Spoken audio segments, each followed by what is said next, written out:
The champagne hit her first. Then, the ice.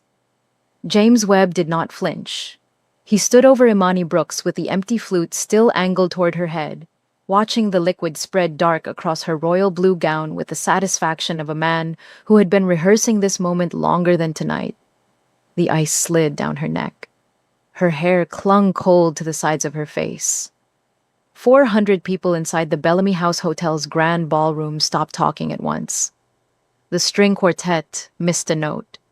Nobody moved. You want to smile at these people like you belong here? James's voice cut through the silence without shame. Loud, deliberate, the voice of a man performing for every table in the East Wing. You've been embarrassing me all night, sitting there with that look on your face like any of these people care who you are. He set the empty flute on the table with a sharp crack. You don't belong in rooms like this. You never did. Imani did not move, both hands flat on the white tablecloth, eyes straight ahead. Champagne dripping from her jaw onto her collarbone, soaking into the neckline of a gown she would never wear again. She gave him nothing. Not a word. Not a tear. Not a single expression he could use as ammunition. To his left, Vanessa Park, expensive, calculated, present tonight by personal invitation, pressed her lips together in a thin and satisfied line. The table was frozen, the surrounding tables were frozen, 400 people in formal wear executing the collective decision to pretend they were not watching, while watching every single second. Then 3 rows back, a chair scraped. One sound. Clean and deliberate. The heads that turned saw a man in a black suit rising from his seat with no urgency and no theatrics, setting his drink down with both hands, buttoning the single button of his jacket, and beginning to walk. And the way he walked, unhurried, direct, with the absolute economy of someone who has never in his life needed to announce himself in a room, stopped 3 separate conversations cold before he had covered half the distance. Seo Junho stopped beside James Webb. Not across from him, beside him, the kind of close that removes every option except the one the other person is offering. He leaned down, mouth near James's ear. 4 words, maybe 5. Nobody in the room heard them, but every person watching saw what happened next. James Webb's face went white. Not pale, white. The blood left his face so completely and so fast it looked clinical, like something had been switched off behind his eyes. His knuckles locked around the back of Imani's chair. He stopped breathing visibly for 3 full seconds. Whatever Seo Junho had pressed into the space between his ear and his conscience had reached through his chest and closed a fist around something vital, and James knew, immediately, instinctively, with the full body knowledge of a man who has just realized he has been badly miscalibrated about the scale of what he was dealing with, not to move a single muscle. Junho straightened. He reached into the breast pocket of his jacket. A white handkerchief, folded clean, extended without ceremony, without performance, without any of the social theater men usually execute when they want credit for doing the right thing. Imani looked up at him. She took it. Are you hurt? He said. No, she said. He held her gaze for 1 beat, past what any social script required. Something was in his expression that had no professional category. Not pity, not chivalry, not the managed concern of a man building optics. Something older and more direct. Something that said, I see you. Not the situation, not the scene. You. Then he turned and walked back to his table, and James Webb stood beside the empty champagne flute with his hands still shaking, and his face still white and the room still watching, and for the first time, all evening, he looked precisely and completely like what he actually was. Imani stood. She pressed the handkerchief to the back of her neck, straightened her spine, and walked toward the corridor without looking at James, without looking at Vanessa, without giving the 400 people still half watching and half pretending anything to carry home except the image of a woman who had been drenched in public contempt and had walked out of it with her grandmother's sapphire brooch catching the chandelier light and her chin level and every muscle in her body doing the quiet, exhausting, necessary work of containing what she actually felt long enough to get to the other side of this room, Some men pour champagne on a woman's head in public because in private she has always been everything he is not. Drop a comment right now. Did James deserve worse than 4 words in his ear? And is the man in that black suit a protector or a predator with better manners? Subscribe and hit like right now because what Seo Junho already knows about James Webb is about to rearrange everything that just happened at that table, and you are absolutely not prepared for it. Junho returned to his table and found Park Sung already leaning forward, jaw tight, voice pressed below the noise of the room. It's done, Sung said. Transfer completed 11 minutes ago. Server breach. Origin point, table 7. Junho sat. He did not reach for his drink. He looked at the tablecloth and let the information arrange itself correctly inside him before he spoke, because the worst thing a man in his position could do in a room like this was react before understanding was complete. Walk me through the timing, he said. Incident at the table began at 8:19. 6-minute duration, east wing. Full directional attention from every guest in that quadrant. The server access point is northeast corner of the building. Camera blind spot activated at 8:15. Transfer completed at 8:47. 32-minute window. 45-second execution inside it. Clean. Professional. Whoever ran it knew our server architecture, the blind spot coordinates, and exactly how long they had. Sung paused. The humiliation wasn't spontaneous.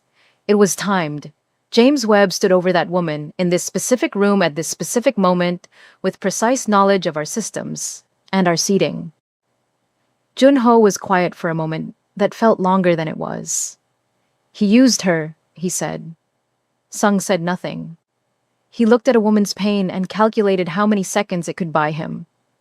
Junho's voice did not rise, did not harden. It went flat, the specific flatness of a man arriving at a moral conclusion that will have structural consequences. He stood over her in a room full of 400 people and humiliated her deliberately, and he did it because he needed their eyes somewhere other than the northeast corner for 45 seconds, and her suffering was the most efficient tool available. He stopped. He selected her for this. Tonight. Specifically. The Yongsan files, Sung said carefully, represent 2 years of... I know what they represent. Junho turned to look at his head of operations directly. Find out who James handed the files to inside this building tonight. I want a name and a table number before this room clears. Confirmation only, not supposition. He paused. And Sung, nobody outside this table knows what we're running tonight. Not a call, not a message, not a movement that isn't encrypted and cleared by me personally. He held Sung's eyes. We have an exposure somewhere in this organization that allowed James Webb to know our server architecture and our event seating 3 weeks in advance. Until I know the shape of that exposure, we operate in complete silence. Sung nodded and stood. Junho looked toward the corridor doors. He sat with the arithmetic of what had happened at that table, the specific variety of ugliness in selecting a person's genuine suffering as operational material, in requiring that someone feel something real and devastating, so that the feeling itself could function as cover. He had seen cruelty operated as strategy before. He had done it himself in rooms that required it, but there was a category of ugliness in this that sat differently. Imani Brooks walked back through the corridor doors. She had used every one of the 22 minutes she had been gone. Whatever had walked out with her had not come back. She moved through the East Wing with the composure of a woman who had made a decision, greeting people as she passed, pausing genuinely, redirecting easily. She was not managing her appearance for anyone. She was simply present, occupying the room the way someone occupies a space they have decided belongs to them, regardless of anyone else's current opinion of it. Junho watched her. He thought, this room tried to remove her 20 minutes ago, and she walked back in and made the attempt look unremarkable. He also thought, James Webb has just made the specific error of activating the one variable in this equation that was running in his favor without knowing it was running in his favor. His phone vibrated. Sung. No confirmation yet on receiving party, which meant the person who had received the transfer inside this building was careful. Professional. Not James. James was a tool. skilled enough to hold but not sharp enough to architect. Somewhere in this ballroom was the hand that had been holding him for the duration of a plan that had taken 2 years to execute. Junho scanned 400 faces. Every one of them was still, on some level, watching Imani Brooks. He was beginning to understand that this had been true for a long time, and that the room had simply not known what it was watching. The woman in the corridor appeared from the direction of the service entrance. She positioned herself beside Imani near the tall windows at the end of the west corridor, with the practiced naturalness of someone trained to approach from angles cameras don't cover, and she looked straight ahead at the corridor wall and kept her voice beneath the ambient noise of the hotel. "Don't turn toward me," she said. Imani went still. "Who are you?" "Someone who has been in this building longer than you have, and watching it for longer than that."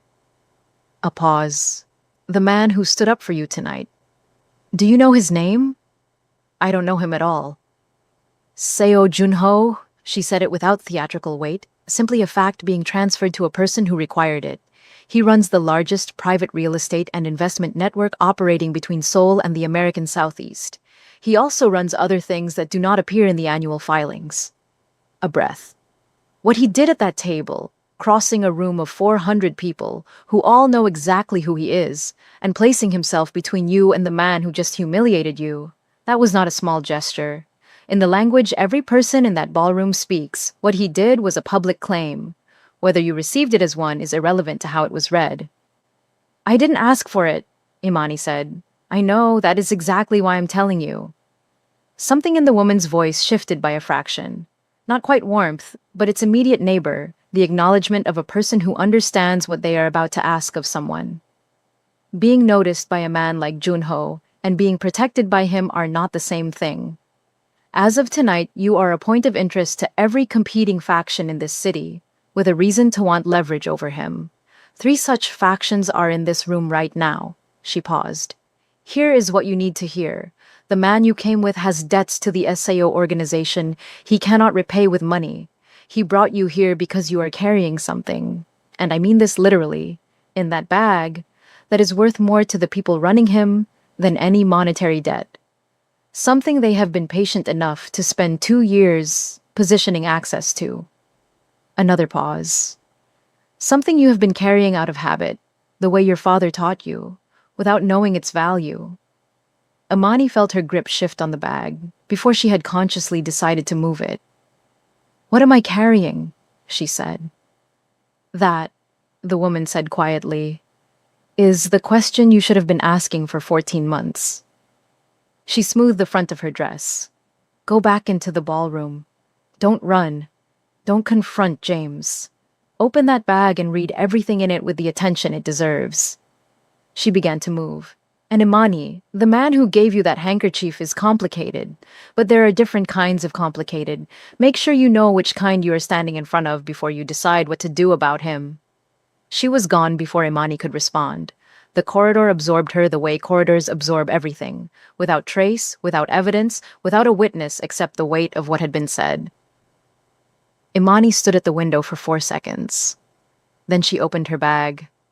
The file was inside a leather folder her father had pressed into her hands at his kitchen table on a Tuesday morning 6 years ago that smelled like coffee and the gardenia bush outside the window.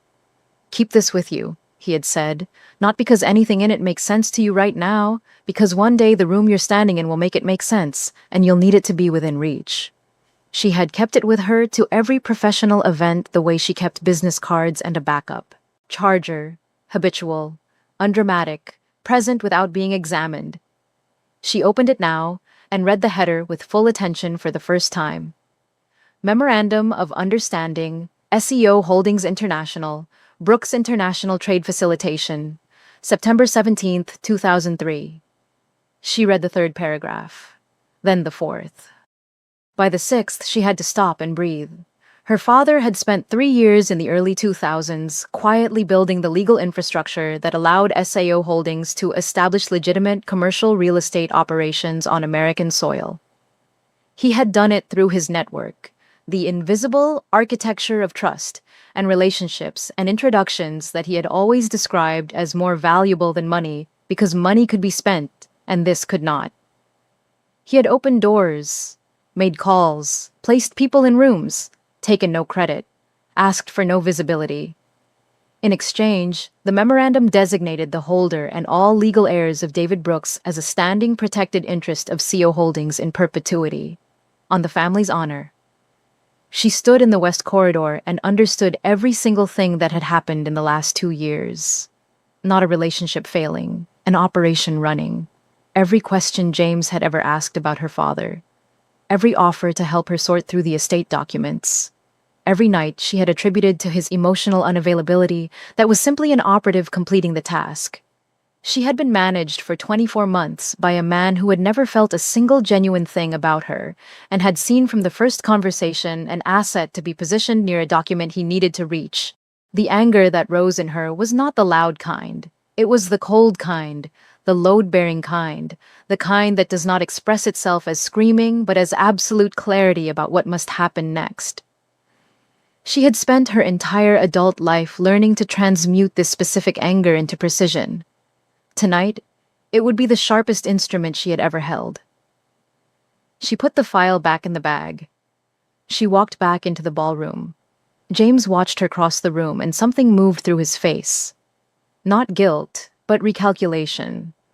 The specific expression of a man revising a risk assessment in real time, unsure which variable had changed, but certain something had. Good, she thought. Let him revise. Let uncertainty do the work. She moved through the east wing, and when she opened her bag briefly near the pillar, checking the file by touch, just the edge of the leather folder against her fingertips, she did not look at James. She did not look at Jun-ho. She looked straight ahead and breathed slowly and thought about her father at his kitchen table on a Tuesday morning, pressing a folder into her hand she would carry for 6 years before understanding what she was holding. He had known. He had given her the armor before she knew there was a war. Jun-ho found her near the east pillar. He appeared beside her without social navigation, positioned close enough that conversation was possible without being visible. "You read something in that bag," he said, not a question. "You were watching. Your direction changed when you came back. Not your posture, your direction. Before the corridor, you were managing the room. After, you were managing information." He looked at her. "What did you find?" She held out the file without preamble. He took it. She watched his face do something she had not yet seen it do in the 90 minutes she had spent cataloging his expressions. Not the professional stillness, not the operational sharpness. Something personal, private, and entirely genuine. The expression of a man encountering the past without preparation in a room where he had expected only the present. "My father's signature," he said quietly. "And mine." He turned the page, read the 3rd paragraph. His eyes closed for 2 seconds. Opened. "Sao Jaewon," he said his father's name with the weight of a son who carries the dead with him into every room. "He built 100 relationships like this one, and I inherited the infrastructure and the obligation, and I did not know this name." He looked up at her. "David Brooks." "Yes. Your father opened 3 critical commercial pathways for our organization in the American market in the early 2000s. Without his network, without the specific quality of the relationships he had built, the trust people extended to him because of who he was rather than what he was. Offering our legitimate American operation would have taken another decade." He held the document with the gravity of a man holding something that has just reconfigured significant portions of his understanding of his own history. He never asked for visibility. He never requested credit. "That was exactly who he was," she said, and her voice, on those words, only those words, carried something at the edge of it that was not performance and was not composure. Just truth, briefly unguarded. Jun-ho was paying close attention. "This document makes you a standing protected interest of my family's organization," he said, "permanently and formally, by my father's signature and his honor, which means by mine." He looked at her. "Someone sent James Webb into your life to access and destroy this before you understood what it was." 2 years, she said, "from the first night we met. Your father died 14 months ago." 14 months ago is when James started offering to help me sort through the estate documents. She held his eyes without looking away. He was positioned in my life before my father was gone. He used every conversation about my father as an opportunity to search. He just never found the folder because it was in my bag and not in a filing cabinet. The silence that followed was the kind that arrives when the full architecture of something becomes visible at once. Junho's jaw tightened by a fraction. "I need you to hear something." His voice had shifted, not louder, not angrier, but denser. The specific density of words chosen with precision, because the alternative is saying something far less controlled. What he did to you at that table was not only cruelty. He calculated that your humiliation would generate the right kind of distraction for the right amount of time, and executed it without hesitation. Which tells me something about how he has treated you for the entire duration of this operation. A pause. "I am sorry I did not find this sooner. My intelligence had James flagged 8 weeks ago. I was managing it quietly, and I left you inside a situation I had already identified as dangerous for 8 additional weeks because I was protecting the Yongsan operation from exposure." Imani blinked. "You're apologizing to me." "You deserve the truth of it," he said without deflection. "And because you are going to need to decide in the next 20 minutes whether to trust me with what you know, and you cannot make that decision without understanding what I failed to do and why." She studied him for a long moment. "What did you think when he poured that champagne?" Junho was quiet. "I thought I was going to stand up," he said. "I did not decide to stand. I was standing before the decision arrived." A pause. "That has not happened before. Not once in 17 years. She held his gaze, measured it. "Then, there is something else you need to know." "Tell me." "The breach notification. Sung delivered it to you when you were back at your table, settled, processing the incident." She kept her voice even. "Transfer completed at 8:47, but standard detection flags at the point of access, not at completion. A transfer of that size would have flagged at 8:22 at the latest. You received the notification at 8:47. She paused. "Someone held it. Someone who controls your detection system.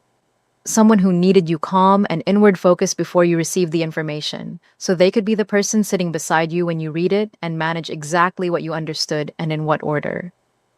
Junho went completely still. "You are describing Park Sung," he said.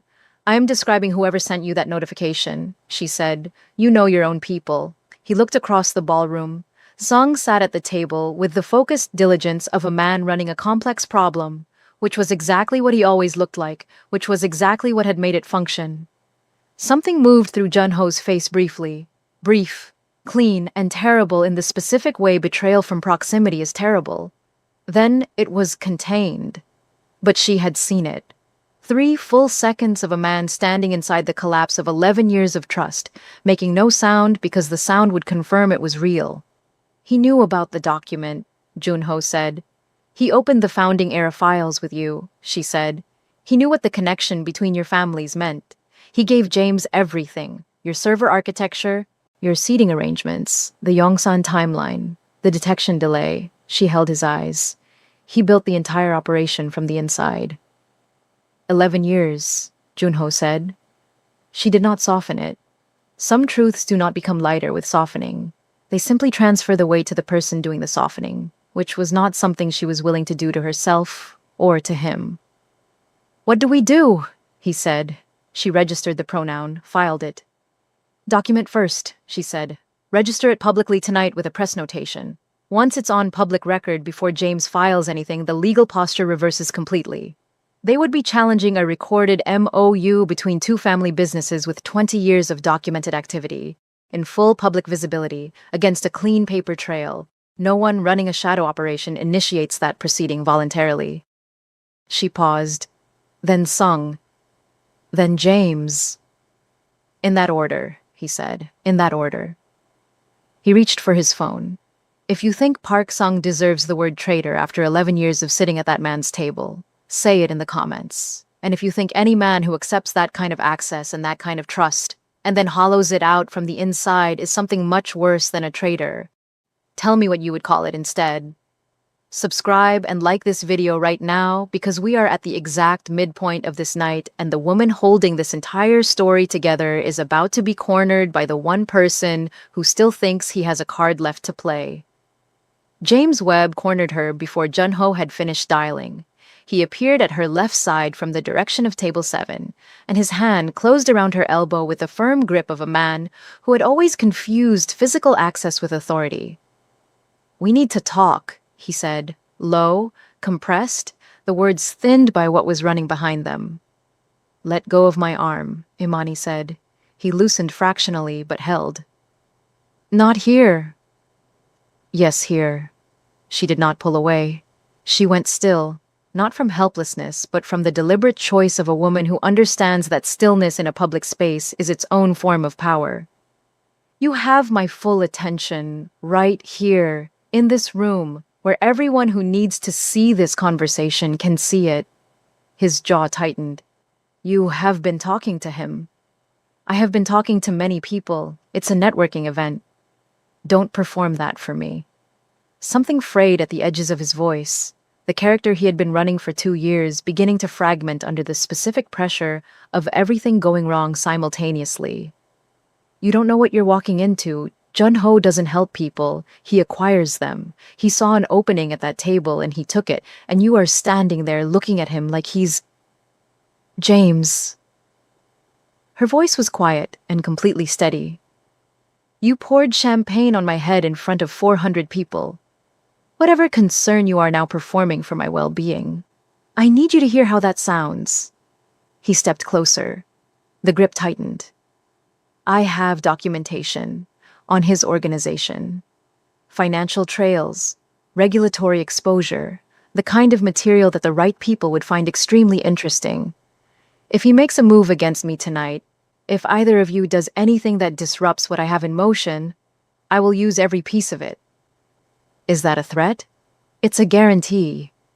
He had found the shape of the rehearsed version now, steadying himself inside it. "He thinks this is a debt situation. He has no idea how much I have accumulated." A pause.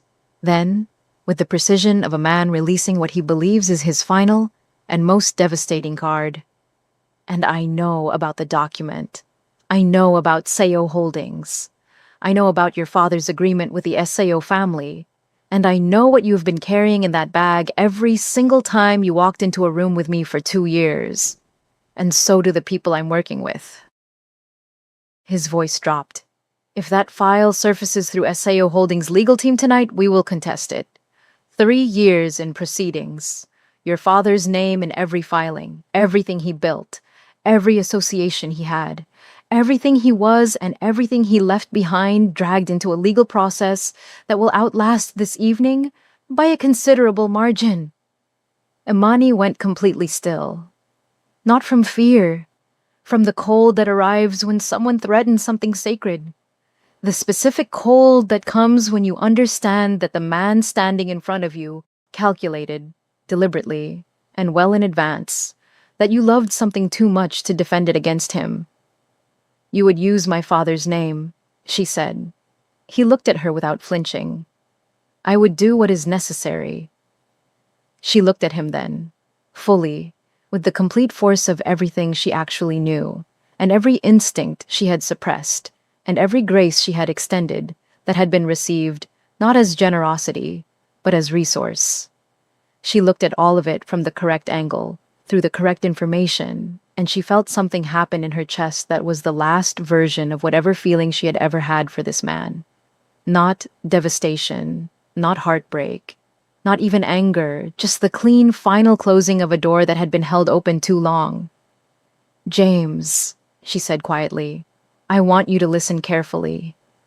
He waited. "You have just threatened, in a room with 400 witnesses, to weaponize my dead father's reputation, to protect a plan that used his grieving daughter as an access point for a document she didn't know she was carrying." She held his eyes without movement. "You selected a woman in the first year of her grief. You manufactured 24 months of intimacy. You asked about her father's files under the cover of helping her mourn. And now you are standing in front of her, threatening to drag his name through public proceedings if she does not give you what you want. James said nothing. You want to know what I think? She said. I think you have just described yourself in this room in precise enough detail that you will never fully recover from tonight. Not because of anything I do next, because of what you just chose to say. A pause that was its own complete sentence. And the man who whispered in your ear earlier tonight was considerably more restrained with you than he is going to be in approximately 3 minutes when I finish this conversation and walk back across this room. James looked over her shoulder. He went still in the way he had gone still at the table. Jun-ho was not walking over. He stood at the far end of the bar with his phone to his ear, not looking at James, entirely occupied with his call. But the two men positioned casually at opposite ends of the East Wing, men who had been there all evening, unremarkable, apparently unconnected, were both, in this specific moment, facing this direction. James released her arm.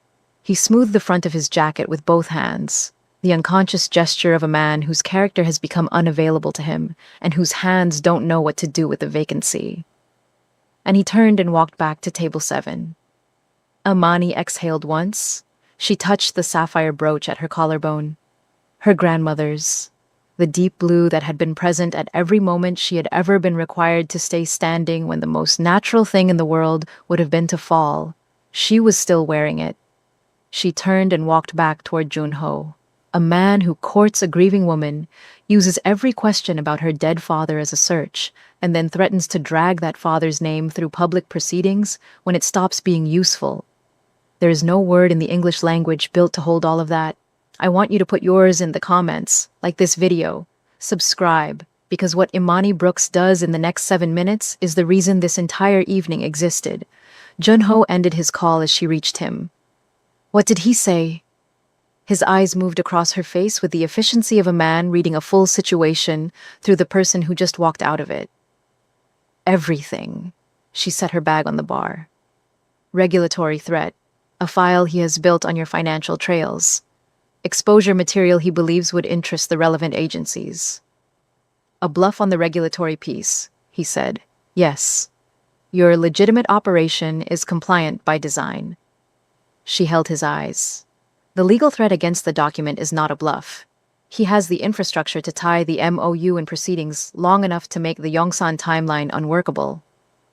Which is all they need. Not to win, just to delay. She reached into her bag and held the file.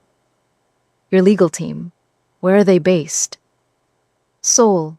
2 partners on call for the American operation at all times. I need them to file tonight. Public record registration. Press notation attached to tomorrow morning's business registry bulletin. Once this is on public record, before James initiates anything, the legal posture reverses completely. They would be challenging a recorded agreement between 2 family businesses with 20 years of documented activity, in full public visibility, against a clean paper trail. She held his gaze. No one running what they are running initiates that proceeding voluntarily. Jun-ho looked at her for a beat. You have been thinking about the legal architecture of this in parallel with everything else. My father made sure I understood how the rooms he built worked, she said. He said tools only protect you if you know how to hold them. What else do you need? For you to know something. She kept her voice level and her eyes steady. The people running James, the faction above him, the one that architected this operation and funded the legal infrastructure and selected me as the access point 2 years ago. They have someone at a seat in this room tonight. Not James, someone above him, the person who gave Sung his instructions. She paused. When this falls apart tonight, and it will fall apart, that person needs to know the situation is resolved. Completely. Not pending. Resolved. Which means I am still a variable to them until the document is registered, Sung is removed, and James is neutralized. Jun-ho looked at her. You are telling me you understand you are still a target until all 3 complete. I am telling you I am not leaving this room until all 3 complete, she said, Because the sequence matters, and I'm not walking out of here and leaving it half done. Something shifted in his expression. The surprise of a man who issued a request he expected to be complicated and received clean pragmatism, and who found the pragmatism, for reasons he could not entirely explain, more moving than argument would have been. "How are you doing with the Sung information?" she said. He looked at her. It was, she could see, not a question he was frequently asked. Not in rooms like this. Possibly not at all. "I am processing it in a way that will require more time than tonight allows," he said carefully. "At the moment, I am functional. Later, I will feel it correctly." A pause that was honest. "Thank you for asking." "He has been with you for 11 years, she said. 11 years. Just the weight of the fact, no theater around it. He was 24 when he came to work for me. I watched him build every system we run on. I trusted him with things I trusted almost no one else with." The briefest pause. "And I was wrong." "You were loyal," she said. "That's different from being wrong." He looked at her with the expression she was beginning to recognize as the one that arrived each time she said something, that reached the part of him that existed before the armor. "Yuna is ready," he said, pulling himself back to the task. "She needs the document." He took the file across the room to the woman in the champagne dress who had warned Imani in the corridor and was now standing near the north window with the focused economy of someone prepared to execute one task efficiently. Song Yuna took the document from his hands without ceremony, photographed each page with systematic precision, forwarded the images, returned the physical file. 40 minutes, Yuna said. Seoul Council confirms filing. Junho checked his watch. Imani watched the room. Somewhere in this ballroom was the person who had built a 2-year operation, around a leather folder in a grieving woman's bag. Somewhere, a person was watching the timeline compress and running resource calculations. When to cut losses, when to hold, whether the operation was still viable, or whether tonight required a different kind of ending. She felt the hairs on her arms rise. She looked at Junho across the room, and he was already looking at her. He had been watching her from the moment he crossed the floor and made no pretense of anything else. She looked away first, not from discomfort, from the need to keep her head clear for what was still unfinished. Park Sung returned to the table at 9:31. He sat down with the easy confidence of a man who has managed something successfully and is returning to the next task. He checked his phone, set it face down on the tablecloth, reached for his water glass. Junho was not at the table. The two men seated across from Sung all evening were still there. They looked at him the way furniture looks at you, present without apparent intention, and Sung noticed nothing because there was nothing visible to notice. They were exactly the kind of men Junho employed for situations requiring complete invisibility in immediate proximity to a target. Junho appeared from the south end of the bar and walked to the table and sat down, across from Sung, not beside him. Sung looked up. Something moved through his expression, brief, fast, the micro-expression of a man feeling the temperature of a room change. And then it was gone, and the composed professional face was back. "Junho, I'm still running the trace on the receiving party. My contact inside the event coordination—" "Stop," Junho said. One syllable, completely flat, the specific flatness that belongs to a man for whom every decision has already been made and words are simply the notification. Sung stopped. "The detection system flags at access," Junho said, "not at completion. You designed the system. You know this better than anyone in this organization." He held Sung's eyes without movement. "The transfer completed at 8:47. I received your notification at 8:47. A flag generated at the point of access would have reached me by 8:22 at the latest. You held it." He paused. "The seating arrangements, the Yongsan exposure window, the founding era file access, the server architecture, the access point location. Each item delivered without inflection. Tell me which one you want to discuss first." Sung said nothing for 3 full seconds. When he spoke, his voice was very quiet. "I needed a way out. Not from you. From them." Something gave way in his face, the professional composure cracking along a seam he had been maintaining past its capacity. They came to me 18 months ago.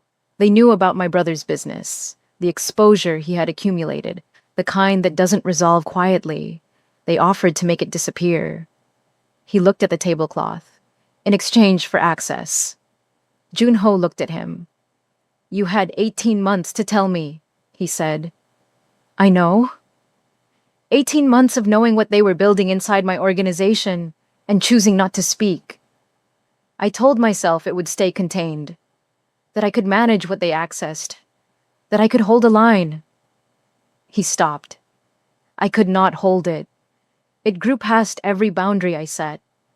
By the time I understood the full scope, I was too deep inside it to exit without taking everything down with me. He finally looked up. "I am sorry. I know what that is worth from where you're sitting tonight." "It is worth nothing tonight," Junho said. "It may be worth something later. I haven't decided yet." He sat back. "Right now, you're going to give me the name of the person running this operation. The one above James Webb, the one sitting in this room at this moment." Sung was quiet for exactly 5 seconds. Then he said a name. Junho looked across the ballroom to the northwest quadrant. A man in his early 50s with silver at his temples and the relaxed posture of someone who has never in his professional life expected to be found in the room where he was operating. Holding his wine glass with the ease of someone watching a plan complete its final stage. Junho looked at this man for 3 seconds. Then he looked at Imani. She was already looking at him. The two men who had been seated across from Sung rose together, and Sung stood between them, quietly, without incident, without drawing the attention of the surrounding tables, and the three of them moved through the room toward the exit corridor with the ease of colleagues concluding a working conversation. And then they were gone, and the chair where Park Sung had sat for 3 hours was empty. 45 seconds. The room did not notice. The filing notification arrived at 9:43 p.m. Yuna appeared at Imani's side with her phone displaying the registration confirmation and a press notation reference number. "It's live, public record. Seoul Bulletin runs at 7 tomorrow morning. The document is on record regardless of what anyone in this building does from this point forward." She paused. "Your father's name is protected," she said. The careful deliberateness of a woman giving something because it is deserved, and not because it is comfortable. Tonight was the last night any of this was vulnerable. She moved away. Imani looked across the room at James. He was still at table 7 with a note in front of him, and Vanessa Park 3 seats away, doing the quiet mathematics of a woman calculating the right moment to exit a failing position. He was looking at his phone with the expression of a man waiting for a response that was not coming.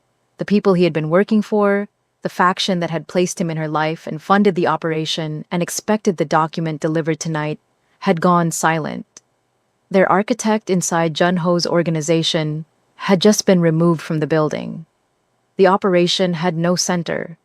No one was going to send James Webb instructions, or legal backup, or any of the resources he had been counting on to make tonight survivable.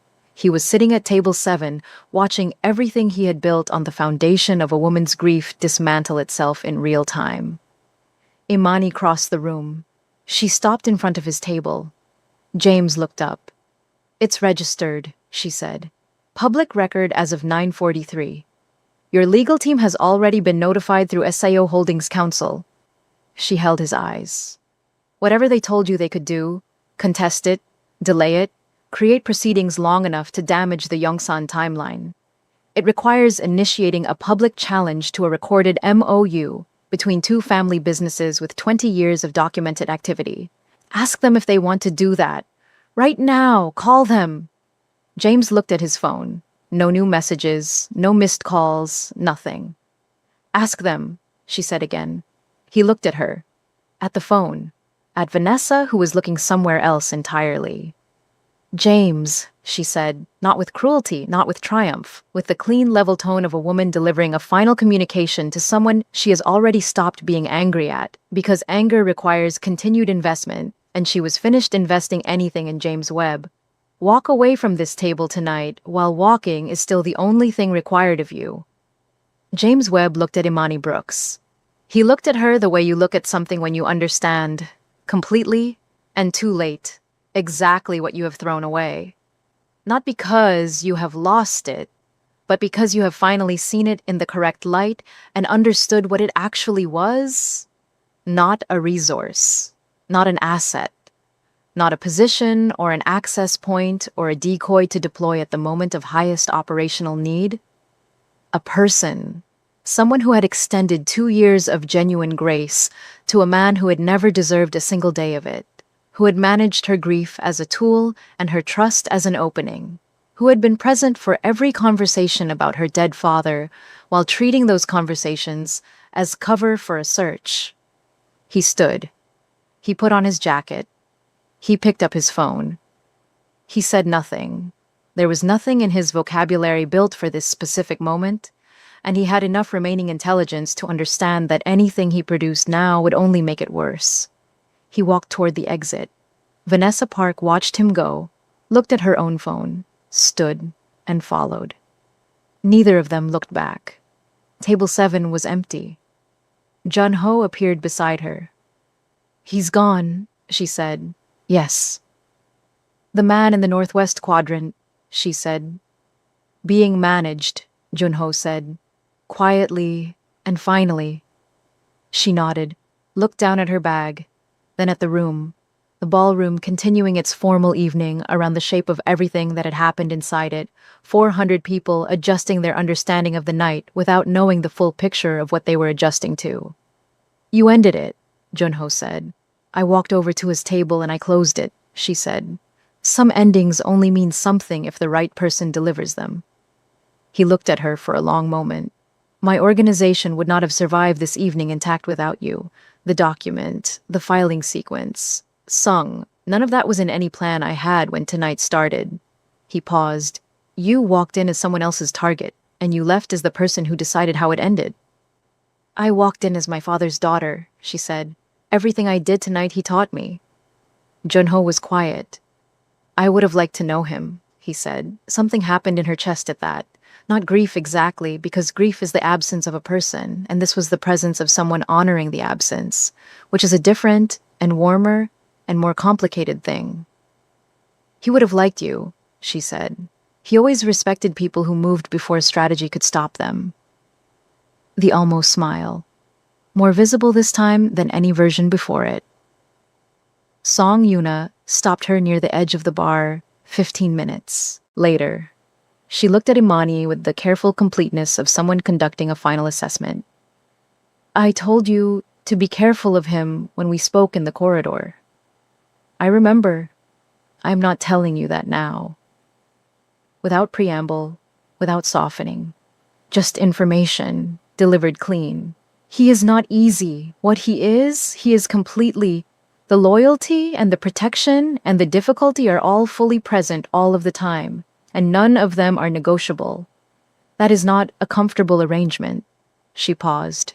"But in 17 years, I have watched him acquire many things and choose almost nothing. Tonight, he chose, before strategy could stop him, in a room full of 400 people who were all watching." She held Imani's eyes. "I have not seen that before. I thought you should know what you are holding." Imani looked at her. "Why are you telling me this?" "Because someone should," Yuna said simply, "and because my job has always been to tell him the truth before he is ready to hear it." A pause. "Tonight, it is also to tell you." She moved away. Imani stood at the edge of the bar with the weight of the evening arranged around her. The filing live, James gone, Sung removed, the operation collapsed, her father's name on public record, the document in the bag where it had always been, the sapphire brooch at her collarbone where it had always been.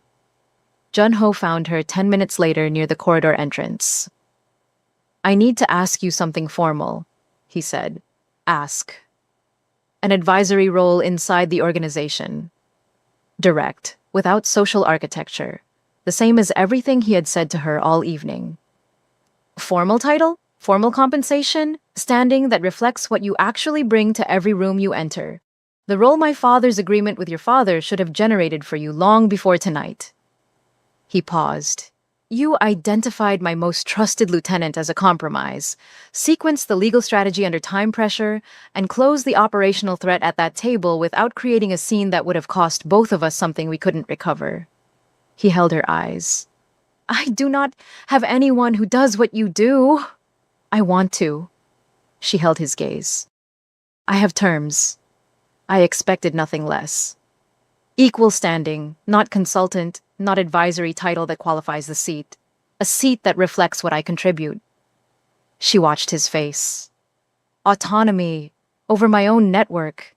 I have spent years building relationships, and I will not fold them into an organizational structure that compromises the trust people placed in me independently. A pause. And 48 hours. To decide? To make sure I am deciding from clarity, and not from the adrenaline of surviving an ambush. She looked at him steadily. I have made decisions from adrenaline before, in the immediate aftermath of something that looked like rescue. They always seemed right in the moment. They were not always right in the morning. He looked at her for exactly 1 second. Equal standing, your network protected, 48 hours. Yes. Then yes, he said, on all three, without qualification. She nodded. There is one more thing, he said. His voice changed by the degree that separates professional delivery from something underneath it. About tonight, specifically. About what I felt at that table. He held her eyes and did not look away. I am not a man who says things of this kind easily. I do not say them at all, typically. But you deserve the full truth of it, and I have been honest about everything else tonight, so... A breath. When I watched him stand over you, I felt something I have not felt before in any room, in any situation, in 17 years of operating in spaces that required me not to feel things. Whatever comes of the 48 hours, whatever you decide, that part does not change. I wanted you to know it plainly. Amani looked at him. At the man who had moved before strategy could stop him, who had offered a handkerchief without ceremony and apologized without deflection and agreed to her terms without negotiating them down, who had said, I was standing before I had decided to stand. I know, she said. I wanted you to know that I know. Something in his face, the fullest version of the thing that had been arriving all evening, finally arriving completely. Not the almost smile, something past it, something that was going to require a different room and more time than tonight allowed to be fully expressed, and that both of them understood this without needing to say it. The night air outside the Bellamy House Hotel was clean and cool the way Charlotte gets in late spring. The brief, uncomplicated window before the heat settles in, when the city feels like something that could be started over in. Amani stood on the front steps with her leather bag over one shoulder and her grandmother's sapphire brooch at her collarbone and the handkerchief still folded in her left hand. Behind her, through the glass doors, the ballroom ran its final 30 minutes. Keynote rapping, polite applause, the elegant machinery of a formal evening completing its close, without any of the people who had most significantly changed its course. James Webb had not looked back. She was glad of that. Not for his sake, for hers. She did not need a final image of his face to carry forward. She had the full picture already, and it was complete, and she was finished looking at it. She opened her left hand and looked at the handkerchief. White linen, his initials in the corner in thread so precise it had been done by hand. The small, unpretentious, entirely genuine act of a man who had moved before strategy could stop him, and offered what he had available without calculating what it would cost or earn him. Her father had told her once when she was 16, the kindness that asks for nothing back is the only kind worth measuring. Anyone can be kind when it costs them nothing. The kind that comes out before the calculation, that's the kind you remember. She had remembered. The doors opened behind her. Junho came to stand beside her on the steps. Not touching. Close in the way they had established all evening, the deliberate proximity of two people who have decided that distance between them requires justification in a way that closeness does not. He looked out at the city alongside her, the Charlotte skyline doing what it always did, building itself upward against the dark as though it had not yet decided what it was reaching for. They stood in silence for a moment. The good kind. Full, rather than empty. Full of the evening and everything it had contained, and the specific quality of being beside someone with whom silence does not require explanation. My father used to say, she said, that the most important work is always the work nobody sees. Junho was quiet for a moment. My father said the same thing in a different language, about different things, but the same thing. She turned to look at him. What did you learn from him? He considered this honestly, without deflection. That power is a tool and not a personality, that the people worth trusting are the ones who could survive without you and choose not to. A pause. That the most dangerous mistake a man can make is confusing what he built with who he is. James made that mistake, she said. James made that mistake, he confirmed. I have been careful not to make it myself. He paused. I was not always careful about knowing the people beside me. You were loyal, she said again. It is worth saying twice. He looked at her. She opened her left hand and held out the handkerchief. Take this back, she said. He looked at it, then at her. I gave it to you. You gave it in a specific moment, under specific circumstances. I am not those circumstances anymore. She held it steady between them. If you want to give it to me for a different reason, in a different moment, give it then. Junho looked at her for a long count of 3. Then he took it from her hand.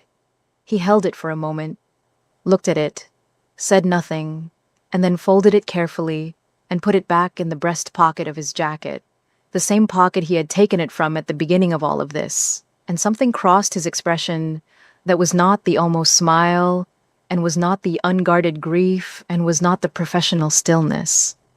The thing that had been arriving all evening arrived completely, settled, present. 48 hours, he said. 48 hours, she said.